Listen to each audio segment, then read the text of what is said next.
तुमचं खूप खूप स्वागत आहे। तर चला मग आज एक आपण वेगळ्या विषयावरती बोलणार आहोत किंवा वेगळ्या विषयावरती हा व्हिडिओ हा व्लॉग आहे। तर नक्की लास्टपर्यंत बघायला विसरू नका। तर चला आणि कमेंट करून नक्की सांगा की कसा वाटला तो। तर चला आता मी हे जे काचेच्या बॉटल्स असतात जॅमच्या कॉफीच्या ह्या क्लीन करते। आणि ते क्लीन म्हणजे कशा की मी त्यात अगोदर म्हणजे मनी प्लांट होतं त्यात छोटंसं, त्यामुळे ते थोडंसं शेवाळ आल्यागत होतं, त्यामुळे ते व्यवस्थित ब्रशने क्लीन करणं गरजेचं आहे। नाहीतर त्यात जर ते शेवाळाचे कण असतील किंवा शेवाळ राहिलेलं असेल तर परत दुसऱ्या ह्याला म्हणजे ते अजून खराब होत जाईल।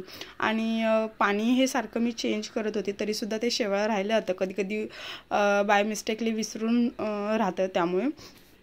आणि आता मी जे म्हणजे काही कट्स केलेले आहेत, माझ्याकडे जे मनी प्लांट होतं ते मोठं म्हणजे त्याला काही वेल्स होती, त्याला म्हणजे मध्येच पानच येत नव्हती काही रिझन्सने, तर त्यामुळे मग मी त्याचे वेल्स आहेत ते कट करून एक थोडंसं असं नॉट बांधलेलं आहे त्याला धाग्याने। खूप सारे पानं जी मोठी आहेत ती मी एकत्र केली आणि नंतर मग ह्या पाण्यात मी ठेवलेली आहेत। फक्त जी मुळं आहेत ते तुम्हाला दिसत असेल काचेच्या बॉटलच्या खाली जे आहे ते फक्त आतमध्ये पाण्यात पाहिजे। आणि म्हणून कारण त्यातून मग आपल्याला दुसरे मुळं जर फुटली तर ते वरती पानंसुद्धा व्यवस्थित असे छोटे छोटे येत राहतात। तसंच माझं मी नंतर एखाद्या व्हिडिओमध्ये दाखवेल की बाबा माझ्या खिडकीत जो मी मनी प्लांट ठेवलेला आहे तो आधी पाण्यात होता आणि नंतर तो मी मातीत म्हणजे हे केलेला आहे, मातीत लावलेला आहे। तो मस्त असा भरलेला आहे, म्हणजे जसा वरती चढतो तसंच चढलेला आहे, खूप छान। आता हे मी दाखवते तुम्हाला बघा, जे म्हणजे जे पान असतं पानाच्या खालचा आणि त्याच्या पुढे जो जाणारा असतो तो देठ असं म्हणजे जे फांदी असते ते कट करायची व्यवस्थित अशी जशी दाखवते तशी। आणि ते एकत्र जर समजा असं मध्येच काही पानं येत नसतील त्या फांदीला तर त्याचे असे छोटे छोटे कट करून म्हणजे पानांचा जो मी दाखवला आहे तसा कट करून व्यवस्थित असं धाग्याने नॉट बांधून ते परत पाण्यात ठेवले की त्याला परत फांद्या फुटतात आणि जे आहे ते व्यवस्थित असं खाली मुळं पण येतात छानपैकी आणि वरतीसुद्धा जे मनी प्लांट आहे ते भरलं जातं। म्हणून छोट्या छोट्या काचेच्या बॉटलमध्ये मी आता ते तसं परत रिटर्न करत आहे, कारण माझं 2 आहेत छान आणि एक फांदी ही खराब म्हणजे थोडीशी व्यवस्थित चांगली आली नव्हती, म्हणून मी परत आता त्याची कट करून लावत होते। तर तेच मी तुम्हाला आज ह्या व्हिडिओमध्ये दाखवते किंवा मी कसं लावलेलं आहे। आणि आपल्या घरात थोडीशी झाडं वगैरे ठेवली की किती छान प्रसन्न वाटतं हे मी आज सांगत आहे तुम्हाला।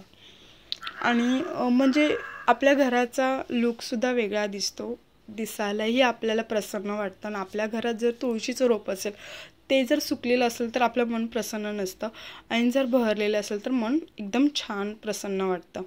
म्हणूनच घरात म्हणतात तुळशीचं रोप आणि दुसरी कोणतीही रोपं असलेलं खूप छान। आणि झाडांपासून रोपांपासून काय मिळतं हे तर तुम्हाला नक्कीच माहिती असेल, तरीसुद्धा ऑक्सिजन हे आपल्याला चांगल्या प्रकारे मिळतं आणि घरात झाड असले की प्रसन्नही वाटतं तसंच। तर हे छोटे छोटे होते की एकदम जवळ आले आणि हे खूपच छोटे होते पानं, त्यामुळे मग मी काय केलं त्याचं वेगळं म्हणजे हे बनवलं, कारण आणि ते मोठं झाकण होतं तर त्यामुळे ते काचेच्या बॉटलीचं तोंड हे जे होतं ते मोठं होतं, त्यामुळे ते हे थोडंसं असं म्हणजे कलत होतं, त्यातली पानं म्हणजे जात होती सगळी। म्हणून मग मी हे जशी सॉसची बॉटल असते ती क्लीन करून व्यवस्थित स्वच्छ धुवून करून मग त्यात परत मी ते लावलेलं आहे। आता तुम्ही किचनच्या इथला ते 2च मी ठेवले तर किती मस्त असं म्हणजे वेगळं खूप काहीतरी पॉझिटिव्ह एनर्जी देतं, तर खूप मन प्रसन्न वाटतं। म्हणूनच म्हणतात की आपल्या घरात काहीही जर पॉझिटिव्ह होणार असेल तर आपल्या घरातल्या ज्या काही आपल्या म्हणजे सजीव वस्तू असतात त्यासुद्धा आपल्याला पॉझिटिव्ह एनर्जी देतात किंवा पॉझिटिव्हपणा आपल्याला तो वाटतो घरात असल्यावरती। जर घरात काही कधी कधी म्हणजे मन दुःखी असेल किंवा आपल्याला आपण गावाला जाऊन आलो असेल तरीसुद्धा तुळशीचं रोप मी माझं एक म्हणजे हे सांगते, तुळशीचं रोप माझ्याकडे होतं, खूप वेळा मी लावलेलं, पण कसं व्हायचं मी गावी वगैरे जाऊन आली की ते पूर्ण जळून जायचं, रिझन माहीत नाही काही पण जात होतं। पण आत्ता जे आहे ना ते खूप मस्त असं लागलेलं आहे, त्याला काहीसुद्धा होत नाही. मी गावाला जाऊन 4 दिवस की 8 दिवस राहून आली तरीसुद्धा ते व्यवस्थित असं चांगलं बहरतं आहे. आता हे जे आहेत माझ्याकडे आर्टिफिशियल आहेत, मी विकत आणलेली आहेत. आता हे कसे होतात म्हणजे धूळ येते घरात वगैरे तर त्यांनी खराब होतात. तर ह्याला ना जास्त करून कोण काय करतात, पाण्यात भिजत ठेवल्यागत ठेवतात, साबणाच्या का असे ना.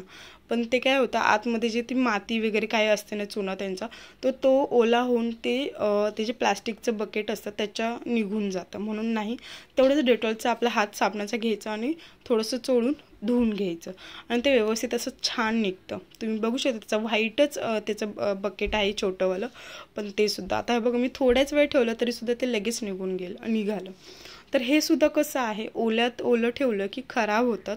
त्यामुळे त्याला थोडंसं उन्हाच्या प्रकाशाने चांगलं सुकू द्यायचं आहे, म्हणजे ड्राय होऊ द्यायचं आहे. आतली मातीसुद्धा घरात मान्य आहे फॅनच्या हवेने व्यवस्थित सुकत असेल, पण तरीसुद्धा उन्हाच्या ह्याने जे हे करून आपण ड्राय होऊ देऊ ते व्यवस्थित असं चांगलं वाटतं.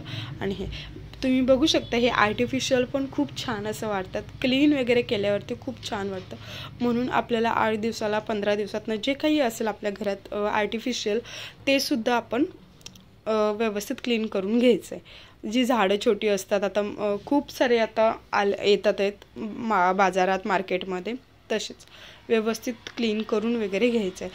आणि मनसुद्धा खूप छान प्रसन्न वाटतं. थोडंसं एक डिफरंट, पण जे सजीव वस्तूपासून जे एनर्जी किंवा पॉझिटिव्ह थिंग्स येतात ना, त्यापेक्षा खूप भारी असतं. तर आता चला मी दुसरंच काहीतरी दाखवते आत्ता तुम्हाला, कारण जो लसूण आणला होता तुम्ही आधीच्या व्लॉगमध्ये बघितला होता, तो मला ना नीट ठेवायचं कळत नव्हतं. कारण हा लसूण 8 ते 10 दिवस झाला आहे, रानातून आणून बांधलेला होता घरी. तो मी आणला आहे. आता इथे पण मला वरतीच बांधायचा होता, तर कुठे बांधू हा प्रश्न पडला होता. बांधायचं म्हटलं की काहीतरी हुक वगैरे लावणं गरजेचं. मग विचार केला की ह्याच कपाटाला आपण जी जाळी आहे खाली त्या साईडला बांधावं, म्हणजे आपली हवा जी आहे किचनमधून खिडकी ओपन असते त्यामुळे हवा आपली त्याला व्यवस्थित असं हे होईल, म्हणून मी अशा प्रकारे बांधला आहे. तर माझे मिस्टर आले होते, त्यांनी मँगो ज्यूस आणला होता. म्हणतात ना की कोण बोलतं की स्ट्रीट फूड असतं ते जरा चांगलं नसतं, टेस्टी नसतं, असं नसतं. पण हे आहे ना मँगो ज्यूस होता, 1 नंबर छान होता. मला खूप आवडला आणि माझ्या मुलाला पण आवडला. त्यामुळे असंच काहीतरी आता उन्हाळ्याच्या दिवसात थंड पिणं आवडतं, तसंच पीत राहा, खात राहा, खुश राहा. तर चला मग माझे व्हिडिओ बघत राहा. तुम्हाला माझे व्हिडिओ आवडत असेल तर लाईक, शेअर, सबस्क्राईब करायला विसरू नका. Thank you so much.